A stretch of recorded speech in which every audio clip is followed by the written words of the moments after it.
Wing ने वांगजी के हाथों में अपना दम तोड़ दिया था। युआन वहाँ भागते हुए आया। जब वो दोनों नीचे थे, मतलब वांगजी नीचे बैठा हुआ था, उसकी उसकी गोद में विंग का सर रखा हुआ था और विंग विंग कुछ नहीं बोल रहा था।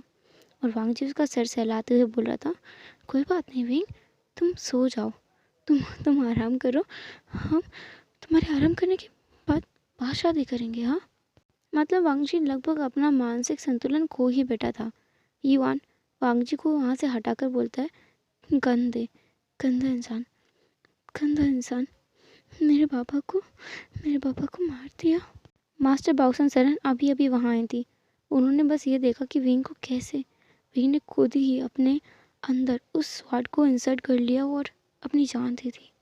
सबको पता था कि ये गलती सब कुछ लान हुआ की है, लेकिन बाउसन सरन जो अभी अभी आई थी, उन्हें लग रहा था कि ये सब कुछ वांगजी ने किया है।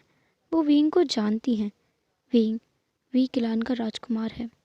उन्हें ज़्यादा कुछ इतना तो पता नहीं था कि आखिर एक्चुअल में क्या हुआ है, पर उन्हें इतना पता जरूर चल गया था कि कुछ गलत हुआ है। उन्होंने वांगजी को कर्ज कर दिया कि वांगजी कभी किसी के सामने नहीं आ सकता। उसे एक जगह पे बंद रहना होगा, एक जगह पे बंद ही रहना होगा उसे। एक्चुअल में बाउसन सेनरन को लानकर ने बताया था कि वांगजी ने एक लड़के विंग को अंदर एक खुफिया जगह पर छुपा के रखा है, उसे वहाँ बंद कर दिया था। और 1 महीने बाद जब उसे बाहर लाया गया तो उसकी आदत चली गई है। और आज उसकी शादी के दिन ही बाउसन सेनर आई थी। जब बाउसन सेनर को पता चला कि वो कोई और नहीं वी है, तो उन्हें बहुत गुस्सा आया वांगजी के ऊपर और उन्होंने वांगजी को कर्ज कर दिया। युआन, जो कि वांगजी के बारे में बहुत कुछ बुरा बुरा बोल रहा था, बाउसन सेनर उसे अपने साथ ले जा रही थी।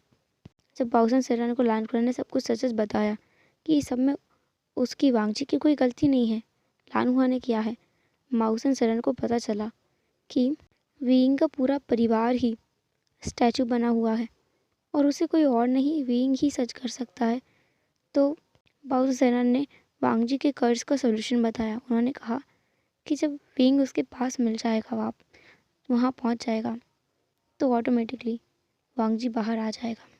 और फिर वांगजी उस खुफिया जगह पे चला गया था जहाँ वो हज़ारों सालों से बंद था। लानकुरा ने क्लान को छोड़ दिया था। उसे यहाँ रहना अच्छा ही नहीं लग रहा था। जिस क्लान को बचाने के लिए वो इतना सब कुछ कर रहा था, वो सब कुछ तो ख़त्म हो गया था। सिचैन वहाँ पर रूल करते थे।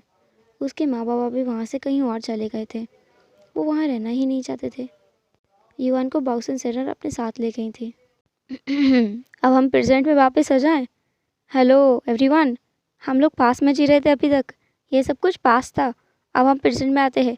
प्रेजेंट में जब युआन ने सब कुछ मैस कर दिया था, सिजुई ने सब कुछ बर्बाद कर दिया था, अपना बाबा का मैरिज सब बर्बाद कर दिया था, तो विंग को सब कुछ याद आ गया था क्योंकि विंग बेहोश हो गया था और उसके दिमाग में ये सारी बातें चल रही थी।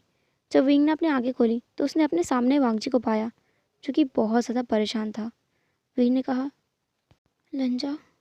वांगजी को अब तसल्ली हुई क्योंकि वांगजी को भी सब कुछ याद आ गया था, पुरानी सारी चीज़ें जो वो भूल गया था कर्ज की वजह से। वांगजी सोच रहा था कि पता विंग को कुछ याद होगा कि नहीं, लेकिन विंग को भी बहुत सारी चीज़ें याद आ गई थी। उन दोनों ने हक किया। युआन, जो कि बाहर ही बैठा था, मास्टर बाउसन सेनर ने उसे बहुत समझाया और वो समझ नहीं रहा था, तो बाउसन सेनर ने उसे धमकाया कि वो विंग को पनिश करेंगी अगर युआन ऐसा कुछ करेगा। तब जाके युआन माना था। हालांकि युआन को पता था कि मास्टर ऐसा कुछ भी नहीं करेंगी। विंग को होश में आते ही सिजुई भी वहाँ आया। उसने भी देखा और उसके पापा होश में आ गए हैं। विंग ने युआन को समझाया कि उस दिन क्या क्या हुआ था और वो सब कुछ वांगजी ने नहीं किया। युआन के डाउट सब कुछ क्लियर हो गए थे क्योंकि वो बाकी लोगों की बातों पर विश्वास नहीं कर रहा था, लेकिन वो विंग की बात पर विश्वास ज़रूर करता है। एक हफ्ते का टाइम स्किप होता है। जब विंग बहुत अच्छे से सही हो जाता है, तब बाउसन सेनर उसे अपनी पुरानी फैमिली यानी कि बी फैमिली के पास लेके जाती हैं। बाउसन सेनर बताती हैं कि अगर वांगजी और विंग साथ में इन लोगों को टच करें तो सब लोग पैरालिसिस हो जाएंगे। सब लोगों ने वही किया और हुआ भी वैसा ही। सब कुछ बहुत ठीक हो गया था। सब कुछ ठीक हो जाने के बाद जब विंग के मम्मी पापा यानी कि वी चांगसे और कांगसे सेनर को सब कुछ पता चला कि विंग ने वांगजी से शादी की है और वो लोग 1000 सालों से यहाँ एक ही पोजीशन में बैठे हुए हैं, वो लोग तो बहुत शौक में थे। लेकिन विंग अपनी बहन के पास गया उसने अपनी बहन से माफ़ी मांगी। उसकी बहन ने कहा, कौन, किस चीज़ के लिए माफ़ी मांग रहे हो?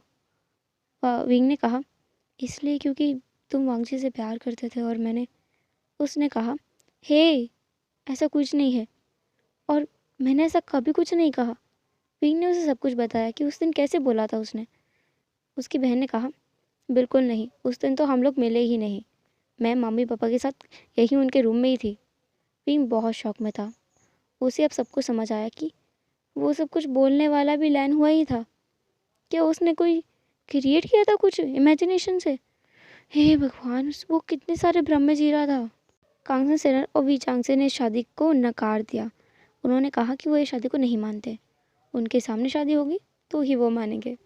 शादी वाले दिन विंग आगे आगे भाग रहा था, वांगजी उसके पीछे पीछे, क्योंकि विंग ने कहा था कि वो शादी नहीं करेगा जब तक वांगजी उसे पकड़ नहीं लेगा।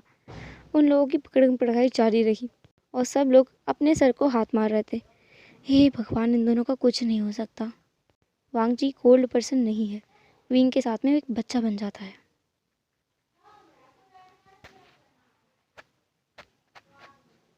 हेलो एवरीवन, तो कैसे रहा ये एफएफ? जैसा भी लगा हो कमेंट ज़रूर करना। और कल से हम एक नया एफएफ स्टार्ट करने वाले हैं। आई नो मैंने अपलोड करने में काफ़ी रात कर दी है, बट मेरा काफ़ी सारा मीटिंग्स था जो कि बहुत अर्जेंट था, बहुत ज़्यादा इम्पोर्टेंट था। और जॉब तो बहुत इम्पोर्टेंट होता ही है, इसलिए। वैसे भी मुझे यूट्यूब से कोई इनकम नहीं होता, तो ये मेरा सिर्फ एक हॉबी है और हॉबी को मैं रोज़ करना पसंद करती हूँ, बट मैं कर नहीं पाती हूँ। You know why? क्योंकि मुझे टाइम ही कम मिलता है। बहुत ज़्यादा टाइम चला जाता है मेरा बहुत सारी चीज़ों में। खैर, मैं अपना जो रामायण है वो आपको नहीं सुनाऊँगी। इतना ही काफ़ी है कि आप लोग समझते हो मेरा कंडीशन, मेरा सिचुएशन। तो चलो, bye bye, take care, tata, see you. फिर मिलेंगे नेक्स्ट पार्ट में, तब तक के लिए tata, take care, bye bye. जो लास्ट में बताने वाली थी वो कल की वीडियो में बताएंगे। फिलहाल के लिए मज़े करो।